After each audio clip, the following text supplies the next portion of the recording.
Okay, is AI going to replace financial advisors? No, AI is not going to replace financial advisors.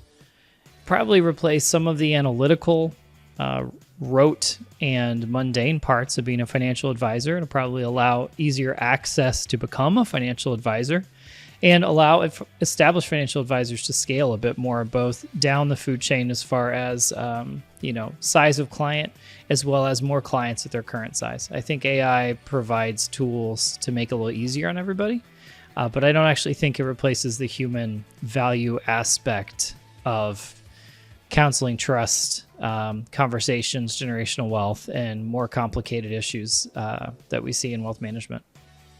How is AI going to change your tech stack? I think you'll see what we saw in kind of the mid-2000s repeat itself. We went from having very few investment portfolio allocation tools to many, and now we're seeing kind of consolidation in that space. So we have really one platform with multiple sub-platforms that come in. In the past, we used to have a tool that would help with asset allocations, model portfolios, actually reallocating the stuff, trading, transactions, tracking, and now all that's under one umbrella. Same with AI. I think you'll see an initial surge of financial tools incorporating AI, incorporating, black box style private chats in firms. But over time, that'll just become table stakes.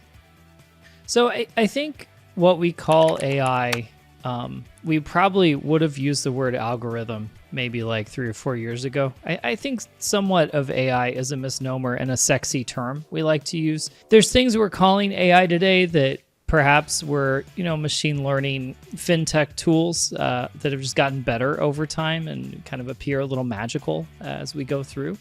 Yeah, language learning models are kind of the public idea of AI because it incorporates an awful lot of connections. And I think consumers don't have a good grasp of sort of this magic that we're typing something in and we're getting answers out, and they're usually pretty good answers on things. We use AI to mean a lot of things. And when I was growing up, AI meant sentient, self-thinking, self-replicating machines, right? And that's not where we are.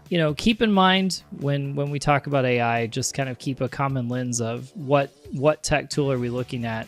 It may appear a little magical, and we dig a little deeper, we can see how it works. No, not at all. AI and robo-advisors are entirely different formats. Robo-advisors may incorporate some elements of AI in them for risk tolerance seeking and goal setting, and perhaps even what investments they're choosing. But a robo-advisor is a platform you can invest money on, similar to a brokerage account that auto-allocates in ETFs, where AI can help make that more efficient, run a little faster, and probably have less staff, lowering costs. It is two different things. I think AI tools can enhance robo-advisors to make them even cheaper and faster, and perhaps even lower initial investments. AI sort of encompasses more of a tool, and robo-advisors more of a platform.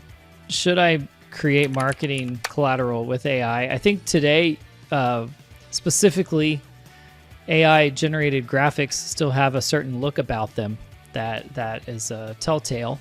Maybe that will change in the future. But at this point, having a generated logo is a little different than having ChatGPT generate a logo. And you can see sort of a theme or consistent framing using AI. So we'll get there where it's more seamless. But I think in today's world, AI-generated music and art does have a particular patina to it. When we think about the ability of AI tools to provide financial advice, from a technical standpoint, they're really good at providing financial advice. They're very good at creating risk tolerance questionnaires, and they have kind of factor analysis to make sure we're not measuring the same thing twice. And so altogether, some AI tools are pretty good at the analytical side. I think where AI tools lack is the trust from consumers to actually trust their money to the AI tool.